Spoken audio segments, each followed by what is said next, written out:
राधे राधे दोस्तों, आज हम लोग भारतीय संविधान के भाग 4 में डीपीएसपी को देखेंगे। इसके 100 क्वेश्चन हैं। 100 क्वेश्चन में सारे अनुच्छेद दिए गए हुए हैं, सारे आर्टिकल हम लोग याद कर लेंगे और जो भी इम्पोर्टेंट है, जितना भी डीपीएसपी से क्वेश्चन बन सकते हैं, वो सारे क्वेश्चन दिए गए हुए हैं। हम लोग इस क्वेश्चन के माध्यम से पूरा डीपीएसपी को पूरा रिवीजन कर लेंगे। जितने भी क्वेश्चन है ना, ये किसी न किसी भी एग्जाम में आए हुए हैं, ये इसलिए ये जितने भी क्वेश्चन है सारे एग्जामों के लिए महत्वपूर्ण है। चलिए हम लोग अब बिना किसी देरी के क्वेश्चन को आगे बढ़ाते हैं। क्वेश्चन करते हैं।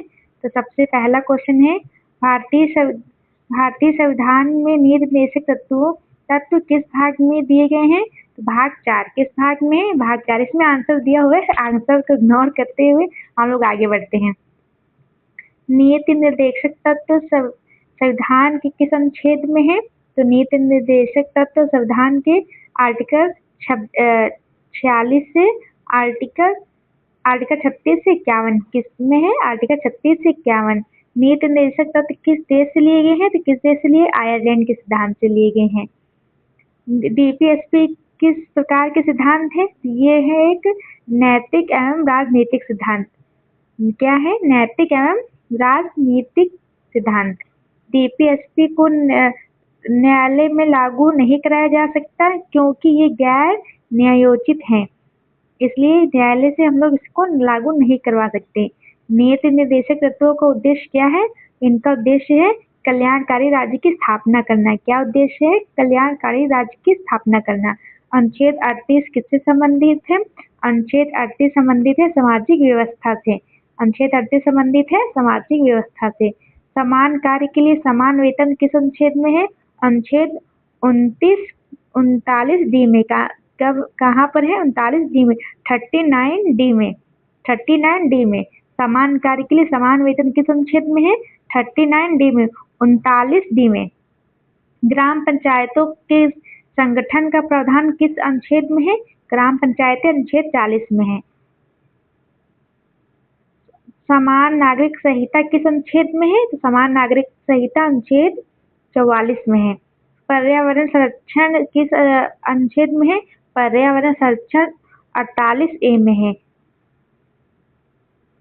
बच्चों के लिए प्रारंभिक शिक्षा किस अनुच्छेद में है? तो बच्चों के लिए प्रारंभिक शिक्षा अनुच्छेद 35 में है। पोषण स्तर एवं जन स्वास्थ्य किस अनुच्छेद में है? तो पोषण स्तर जन स्वास्थ्य है अनुच्छेद 47 में। किसमें? अनुच्छेद 47 में। पोषण से संबंधित आर्टिकल पूछे तो 47। अंतर्राष्ट्रीय शांति एवं सुरक्षा किस अनुच्छेद में है? अनुच्छेद 51 में। अंतर्राष्ट्रीय शांति एवं सुरक्षा अनुच्छेद 51 में है। न्यायपालिका को कार्यपालिका से अलग करने का प्रावधान अनुच्छेद 50 में है। राष्ट्रीय स्मारकों की सुरक्षा किस अनुच्छेद में है? अनुच्छेद 49 में।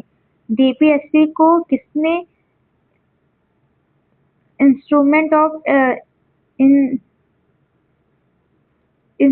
ऑफ इंस्ट्रक्शन के कहा था? ये कहा था डॉक्टर अंबेडकर जी ने, भीमराव अंबेडकर जी ने।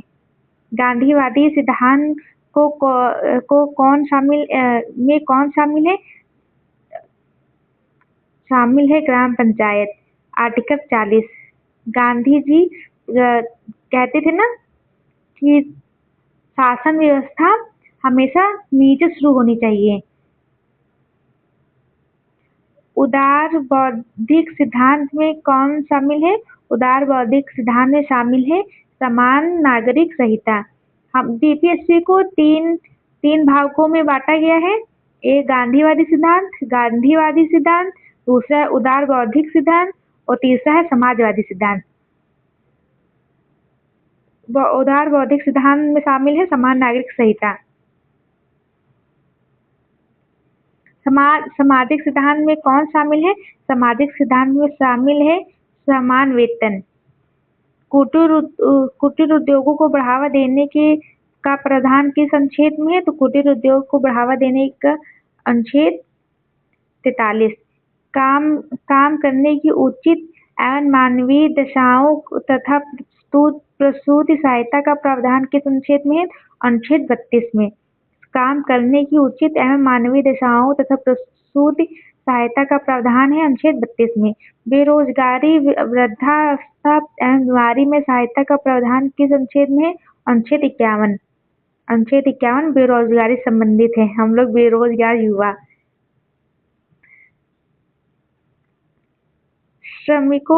श्रमिकों के एक लिए निर्वहन योग्य वेतन का प्रावधान किस अनुच्छेद में है? अनुच्छेद 43 में। सहकारी समितियों के लोकतांत्रिक प्रावधानों का प्रबंधन का प्रावधान किस अनुच्छेद में जोड़ा गया है?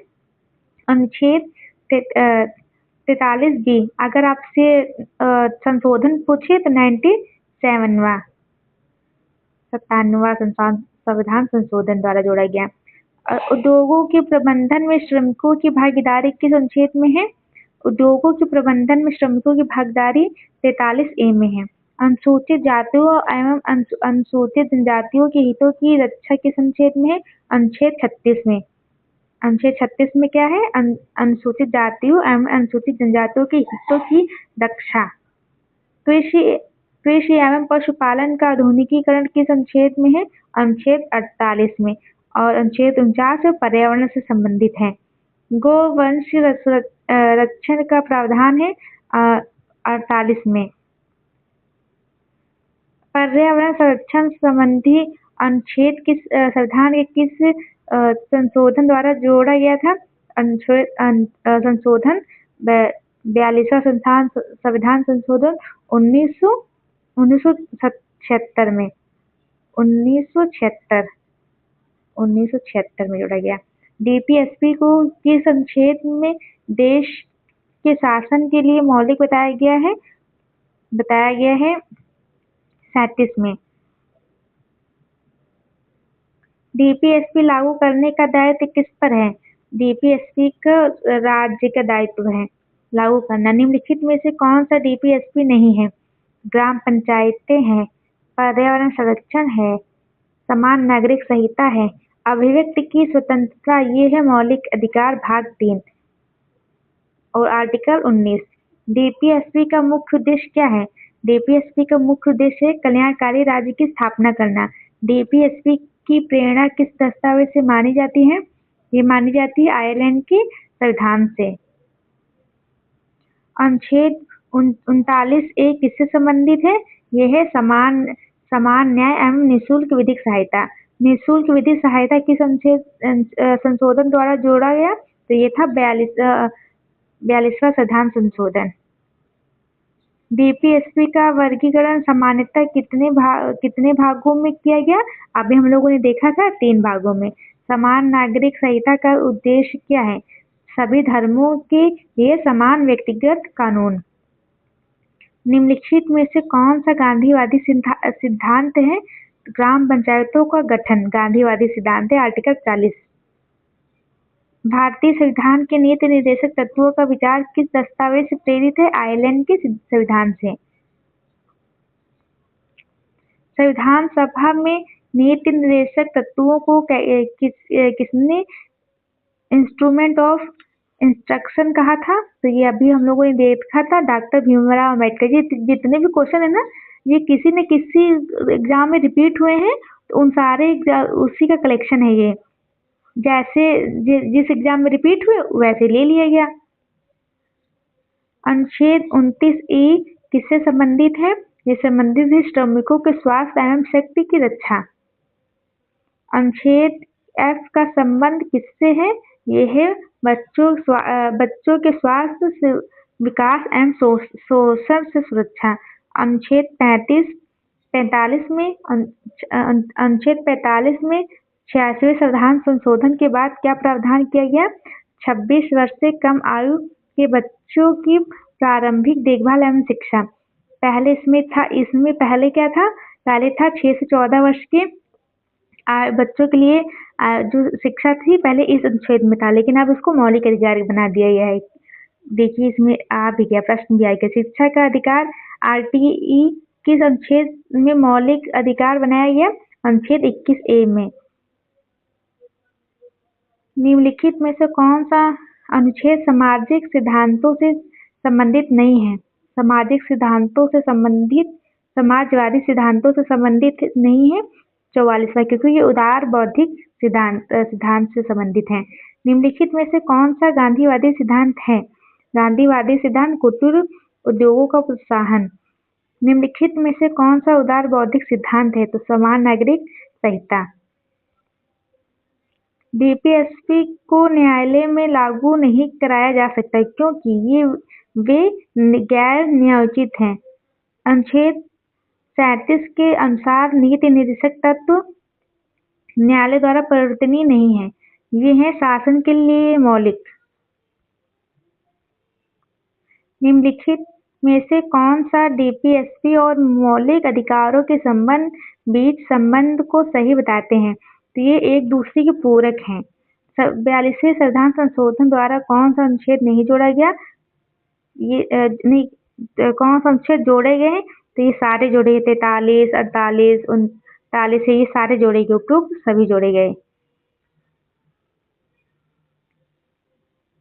अनुच्छेद 43 भी किस संविधान संशोधन द्वारा जोड़ा गया? ये जोड़ा गया 97वां संविधान संशोधन। सहकारी समितियों का ये किस सन में हुआ था? ये आप लोग कमेंट में बताइएगा। सहकारी समितियों का प्रोत्साहन किस अनुच्छेद में है? सहकारी समितियों का प्रोत्साहन अनुच्छेद 43B में है। निम्नलिखित में से कौन सा अनुच्छेद पर्यावरण संरक्षण से संबंधित है? अनुच्छेद 48A। राष्ट्रीय महत्व के स्मारकों की सुरक्षा किस अनुच्छेद में है? अनुच्छेद 49 में। अंतर्राष्ट्रीय विवाद के समाधान हेतु मध्यस्थता को बढ़ावा देने का प्रावधान किस अनुच्छेद में है? 51 में। डीपीएसपी का उद्देश्य मुख्यतः किस प्रकार का राज्य स्थापित करना है? कल्याणकारी राज्य। निम्नलिखित में से कौन सा कथन सही है?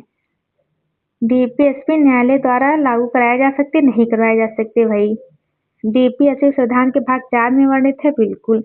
डीपीएसपी केवल केंद्र सरकार लागू कर सकता है, नहीं राज्य सरकार भी लागू कर सकती है। डीपीएसपी मौलिक अधिकार किसका नहीं? भारतीय संविधान के नीति निर्देशक तत्वों का वर्णन किस भाग में किया गया है? भाग 4 में किया गया है।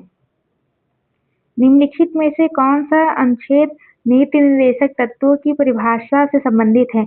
अनुच्छेद 46 नहीं, अनुच्छेद 36। अनुच्छेद 36 में राज्य की परिभाषा दी गई है। और ये परिभाषा आर्टिकल 12 में जो परिभाषा दी गई है वही परिभाषा है।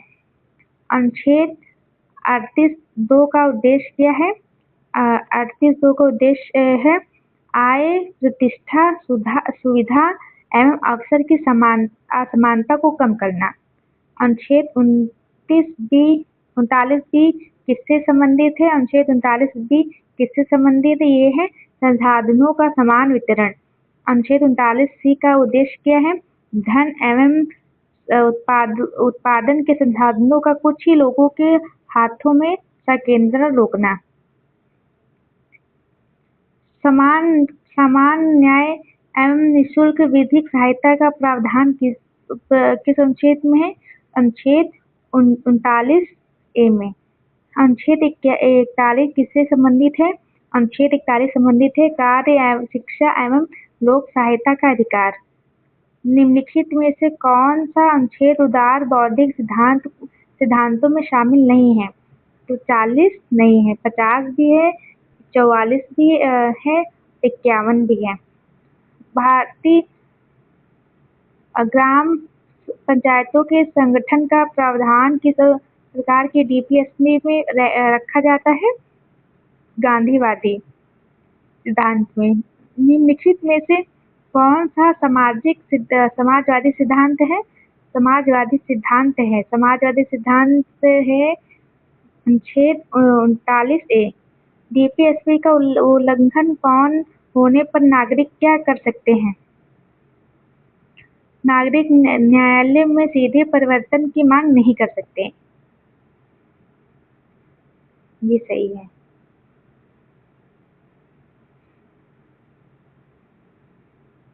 मौलिक अधिकार मौलिक अधिकारों और डीपीएसपी के बीच संतुलन की अवधारणा किस निर्णय में प्रमुख रूप से स्थापित हुई? ये हुई केशवानंद भारती मामला 1973 में। मिनर्वा मिल्स बनाम भारत संघ 1980 निर्णय का संबंध किससे है? मौलिक अधिकार एवं डीपीएसपी के बीच संतुलन।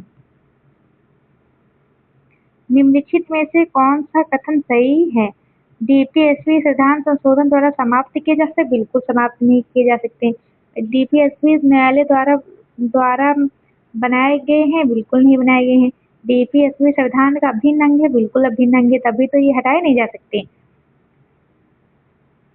अनुच्छेद 43 का संबंध किससे है?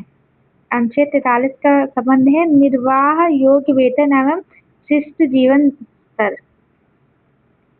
निम्नलिखित में से कौन सा अनुच्छेद 42वें संविधान संशोधन द्वारा नहीं जोड़ा गया? अभी हम लोगों ने देखा था 43B, बाकी जितने भी है ना सारे जोड़े गए हैं। सहकारी समितियों से संबंधित अनुच्छेद 43B किस संशोधन से जोड़ा गया? 97वां संविधान संशोधन। आप बताइएगा किस सन में जोड़ा गया? भारतीय संविधान में डीपीएसपी का मुख्य उद्देश्य है। डीपीएसपी का मुख्य उद्देश्य है सामाजिक एवं आर्थिक लोकतंत्र की स्थापना करना। निम्नलिखित में से कौन सा डीपीएसपी का सही वर्गीकरण है? समाजवादी, गांधीवादी और उदार बौद्धिक। डीपीएसपी का सही कथन कौन सा है? इस संविधान के भाग 4 अनुच्छेद 36 से 51। निम्नलिखित में से कौन सा नीति निर्देशक तत्वों का उद्देश्य नहीं है? सामाजिक एवं आर्थिक न्याय ये तो है, कल्याणकारी राज्य की स्थापना ये भी है, राजनीतिक लोकतंत्र को सुदृढ़ करना ये भी है, न्यायालय द्वारा नागरिकों को प्रत्यक्ष अधिकार देना नहीं, ये नहीं है। संविधान का कौन सा भाग भारत को कल्याणकारी राज्य बनाने की दिशा प्रदान करता है? तो भाग 4। अनुच्छेद 39D किससे संबंधित है? 39D संबंधित है समान कार्य के लिए समान वेतन। निम्नलिखित में से कौन सा अनुच्छेद गांधीवादी सिद्धांतों से संबंधित है? गांधीवादी सिद्धांतों से संबंधित अनुच्छेद 40। भारतीय संविधान में डीपीएसपी का प्रवर्तन किसके माध्यम से होता है? तो ये होता है राज्यों की नई नीतियों एवं कानूनों के माध्यम से। डीपीएसपी का मुख्य आधार क्या है? डीपीएसपी का मुख्य आधार है सामाजिक एवं आर्थिक न्याय दिलाना। निम्नलिखित में से कौन सा कथन सही है? डीपीएसपी और मौलिक अधिकार एक दूसरे पूरक है? बिल्कुल पूरक है, यही आंसर सही हो जाएगा। अनुच्छेद 50 किससे संबंधित है? अनुच्छेद 50 अभी हम लोगों ने देखा था न्यायपालिका को कार्यपालिका से अलग करना। अनुच्छेद 51 का संबंध किससे है? अंतर्राष्ट्रीय शांति एवं सुरक्षा से संबंधित अनुच्छेद 51 है। निम्नलिखित में से कौन सा अधिकार मौलिक अधिकार नहीं बल्कि डीपीएसपी है? मौलिक अधिकार नहीं बल्कि डीपीएसपी है। तो ये समान नागरिक संहिता, स्वतंत्रता का अधिकार, समानता का अधिकार और संवैधानिक उपचार ये मूल अधिकार है और ये तीनों जो है भाग 3 में शामिल है। नीति निर्देशक तत्वों का पालन करना किसका संवैधानिक दायित्व है? राज्य, केंद्र और राज्य दोनों का। डीपीएसपी का उद्देश्य किस प्रकार के लोकतंत्र की स्थापना करना है? ये है सामाजिक एवं आर्थिक लोकतंत्र की स्थापना करना। निम्नलिखित में से कौन सा अनुच्छेद डीपीएसपी का भाग नहीं है? तो 36 भी है, 51 भी है, 45 भी है, लेकिन 52 नहीं है। 52 में क्या है? राष्ट्रपति। राष्ट्रपति किसमें है?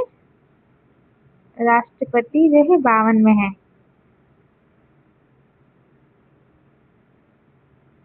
डीपीएसपी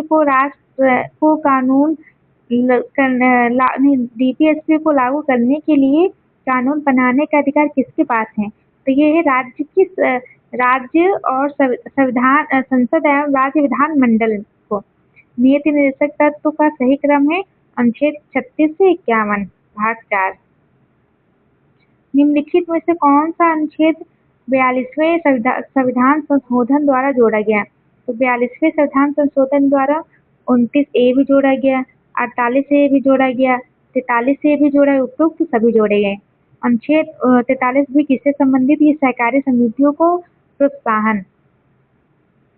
भारतीय संविधान में डीपीएसपी का विचार किस देश से लाया गया? ये लाया गया आयरलैंड के संविधान से। अब सिर्फ 2 क्वेश्चन बचे हुए हैं और हम लोगों ने 20 मिनट में 100 क्वेश्चन कर लिए। गजब। डीपीएसपी का सबसे प्रमुख उद्देश्य क्या है? ये है कल्याणकारी राज्य की स्थापना। निम्नलिखित में से कौन सा कथन सही है? डीपीएसपी संविधान के भाग 4 में अनुच्छेद 36 से 51 में वर्णित हैं। तो 100 क्वेश्चन पूरे हो गए हैं और आई होप कि आपको ये क्लास अच्छी लगी हो। इन 100 क्वेश्चन के माध्यम से हम लोगों ने जितने भी क्वेश्चन बन सकते हैं किसी भी वनडे एग्जाम में, वो सारे देख लिए हैं और इसके माध्यम से हमने पूरा डीपीएसपी याद भी कर लिया, सारे क्वेश्चन भी देख लिए, आर्टिकल भी याद कर लिए। आई होप कि क्लास आपको अच्छी लगी और आप नेक्स्ट क्लास में बताइएगा आपको कौन से टॉपिक में, किस टॉपिक में प्रश्न चाहिए, कंटेंट चाहिए, जो भी बताइएगा हम नेक्स्ट क्लास में उसी के हिसाब से कोशिश करेंगे कि लेके आएँ। धन्यवाद फॉर वॉचिंग। आपका बहुत बहुत धन्यवाद और आपका दिन शुभ हो।